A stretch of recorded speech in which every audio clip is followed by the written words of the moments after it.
Update 3 on Hurricane Cristobal, which is now a 75 mph Category 1 hurricane and has been for some time now, with a pressure of around 989 millibars.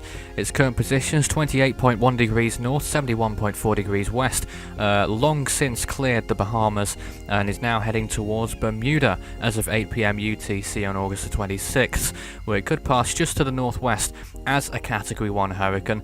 Some intensification is possible, though equally some weakening could be the final result of the storm as well. Either way, it will turn post-tropical in around 48 hours or so, just after it passes Bermuda, and then move well out into the North Atlantic out to sea.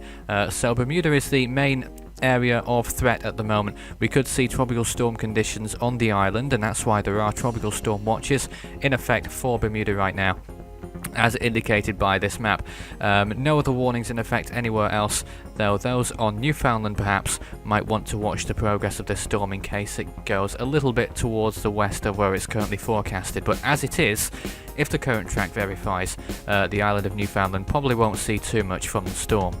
But nonetheless, something to watch out for. Bermuda's the main cause for concern, where we may see tropical storm conditions in the next 48 hours or less.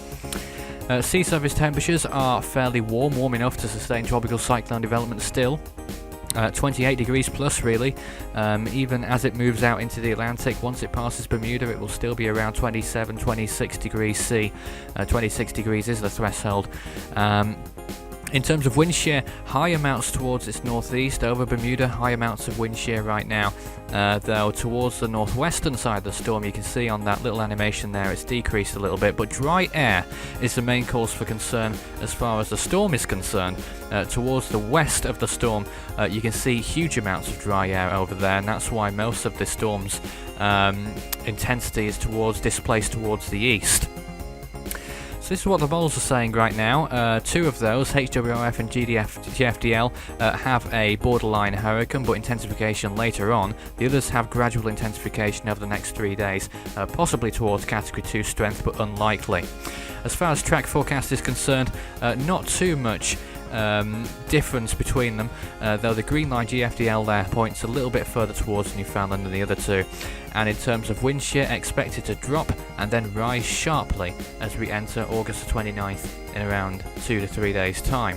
Sea surface temperatures are going to drop off a cliff at around the same time too, so by then it will probably become increasingly unfavourable for the storm to sustain itself, and then you will probably see Cristobal turning post-tropical. Relative humidity, sort of dry air off to the west of the storm, generally moderate, low to moderate really, 40 to 50% for the next 5 days. Looking at the latest satellite imagery, you can see how the storm's been progressing. Not too much in terms of a defined eye or anything like that, but you can sort of see the centre of the storm, a bit of an eye wall towards the northwestern quadrant, and towards the east a lot of cloud. Northeast is where a lot of the thunderstorm and rain activity is going on, so Bermuda may already be seeing the effects of the storm. But towards the left hand side of the storm, look at all that orange colour denoting dry air and lack of any storminess really, so the Bahamas and Florida getting away completely scot-free at this time. But there's the storm progressing towards the northeast. No real threat to the east coast of the United States. So let's take a look around the world. We have the remnants of Lowell still going somewhere. Carina is still a tropical depression just about, and Marie, once a Category 5, is now holding on to Category 2 intensity at this time. Cristobal moving towards the northeast. Invest 97L not likely to develop in the central Atlantic, and Invest 98W way up north towards the northeastern part of the ocean, also not likely to develop. 50 tropical storms have formed so far this year, which is not too bad for this point of the year.